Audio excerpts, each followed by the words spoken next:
با عرض سلام خدمت همه عزیزان نورچشمان خودم. من نور محمد جرسه، متولد 15 دی ماه 1323 در خدمتتون هستم. اومدیم در محله بیات، جایی که من دنیا اومدم و خاطرات دوران کودکی قبل از دبستان و دبستان رو در این محل گذراندم. خب ساختمونی که روبرو داریم میبینیم، این ساختمون قرمز رنگ 3 خونه هست و این 3 خونه قبلا یک خونه بوده و خانه بوده که من در اون خانه دنیا اومده بودم. در همون 15 دی ماه بهم گفتن که اون روز برفی بوده. خب بعدا این 3 خونه تبدیل شد به دبستان حدائق. زمانی که پدر من سال 32 فوت کرد، سال 33 این رو در اجاره دبستان حدائق قرار دادیم که 14 اتاق داشت و آقای مشیر احتشامی مدیر اونجا بود. آقای جواد مکارم اسم میارم معاون اونجا بود و معلم کلاس 4 من بود. آقای پاکشیر معلم کلاس 5 بود و آقای فراغت معلم کلاس 6. قبلا مدرسه حدائق دم 12 ایمون بود. کلاس اول و دوم ابتدایی من اونجا بود، ولی از سوم تو کلاس 6 در این مکان و این محل من بودم که البته این 3 ساختمون فقط یک ساختمون بود، یه جا بود. این محلی رو که الان ملاحظه می‌فرمود که خراب شده، نمیدونم حالا جناب آقای حفیظم اگر کنار من قرار بگیرن از در تصویرم بد نیست. یک مکانی بود، حالت یه دیوار اینجا بود، یه دیوار هم اینجا بود، یه محوطه بود. ما میمدیم دوستان اینجا جمع میشدیم، بچهای محل در اینجا جمع میشدیم. واشنی به قول خودمون بود که جمع میشدیم، همدیگه رو میدیدیم. اینها در منزل ما اینجا بود و به خاطر همین اینجا و به خاطر همین بهش میگفتن کوچه حمام قاضی. اگر میگفتن منزلتون کجاست، کوچه حمام قاضی. پلاکی که روی منزل ما بود مثل پلاش‌های قدیمی، خدمت جناب حفیظ عرض کردم، شماره 4624 بود. این پلاک ثبتی منزل ما بود که بعد در اختیار دبستان حدائق قرار گرفت. این خونه رو میشد جزء میراث فرهنگی قرار داد، ولی متاسفانه بهش نرسیدن و خراب کردن و تبدیل شد به 3 منزل.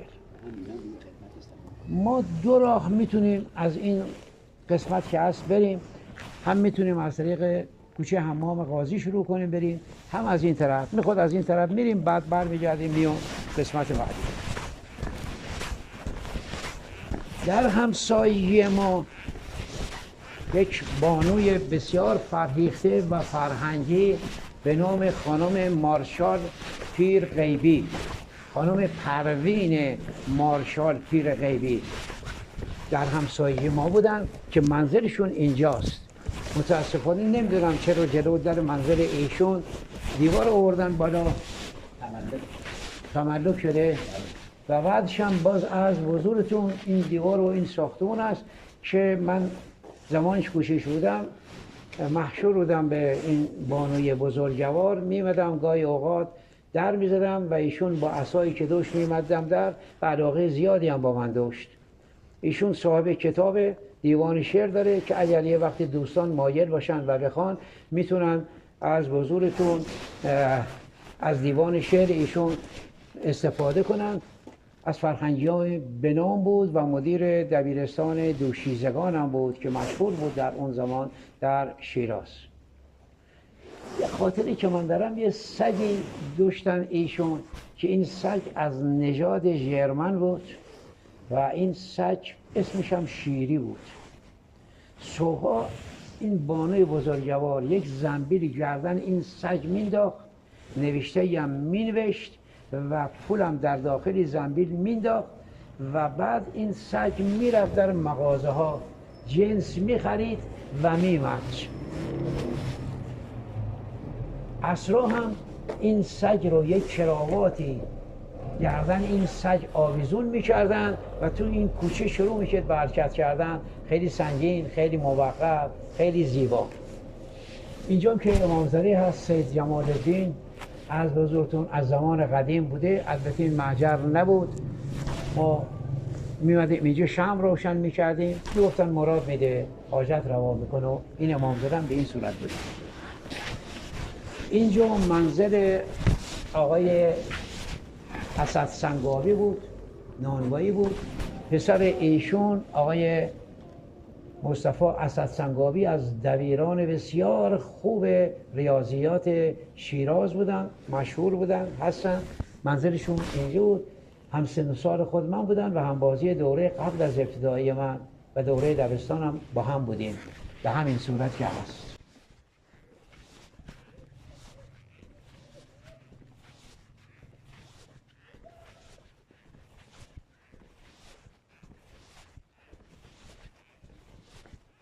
یک دوستی داشتیم، من نمیدونم فراموش کردم اسمشو، آخر این تاق خونه روبرویی منزلش بود. گاهی وقتا من میمدم با ترس و لرز، چون بچه بودم میترسم از تاریکی هستا، که میرفتم سراغش اینو صدا میزدم یا میرفتم داخل خونهشون یا برمیگشتم میمدم. متاسفانه اسمشون الان هرچی فکر کردم نتونستم یاد بیارم، فراموش کردم. محلی که در اینجا شده درمانگاه مثل که معتادان شده این مکان. جای این مکان حمام بود به نام حمام تقیخان که ما اصطلاحاً بهش گفتیم حمام ترخان. استاد حمام مردونش استقولملی بود و استاد حمام زنونه خانم سبابه بود. صبحها ساعت 10-10:30 حمام مردونه تمام میشد و بوق حمام زنونه رو میزدن و زنها میرفتن. من همیشه یادمه کنار این خیابون، کنار این کوچه چند نفر نشسته بودن به اون بخچه هایی که داشتن، منتظر بودن که حمام مردونه تمام بشه، استقلملی از داخل حمام بیاد بیرون و داخل بشن.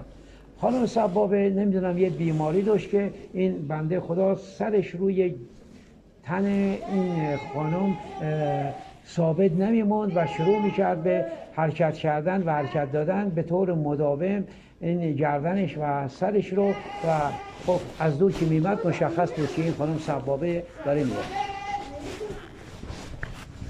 مکانی که در اینجا هست مسجد حاج میرزا کریم صراف است.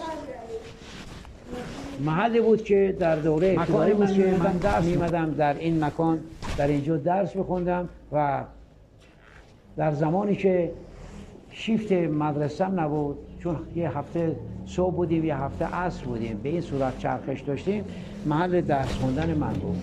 خب تشریف بیارید.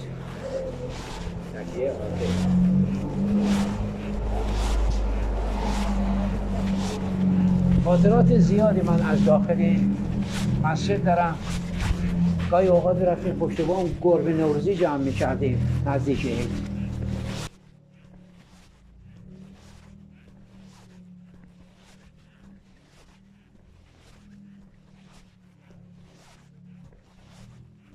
خب اینجا یه میدونگاهی بود که این میدونگاه هنوزم هست. مغازه‌ای بود اینجا، چند تا پله میخورد میرفت بالا. اینجا آقا ماشاءالله نامی در این مغازه بود که ما میادیم ازش خرید میکردیم. اونجا مغازه زغالی بود، هیزمی بود که زمستونا که میشد مردم صف میبستن برای که بتونن زغال و هیزم رو بگیرن و ببرن منزل. همیشه اینجا شلوغ بود، همیشه و همیشه اینجا شلوغ بود. خاطره که بعداً انشاءالله خدمتتون خواهم گفت، خاطره تلخی که دارم از همین مغازه زغالی است که 2-3 نفر جوان در اینجا بودند و